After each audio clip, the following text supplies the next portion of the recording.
Hello there. If you've already paid employees this year, you'll need to tell QuickBooks which payroll taxes you've paid so far this year. This keeps QuickBooks from paying any taxes you've already paid.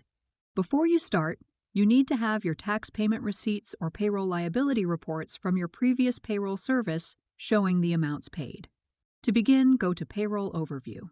From Tell us which taxes you paid this year, select Start. You'll see all your payroll tax liabilities for the current quarter. QuickBooks calculated these based on the prior payroll info you entered during employee and tax setup. You can review your tax payment receipts or reports with the amounts shown. If the amounts that QuickBooks shows don't match, you can go back to your employees and review the paycheck history. For each payment, select if you've paid it or not. Once you're finished, select Continue. If you haven't paid, you'll see the amounts due now and later. QuickBooks will pay these taxes for you. Select Got It.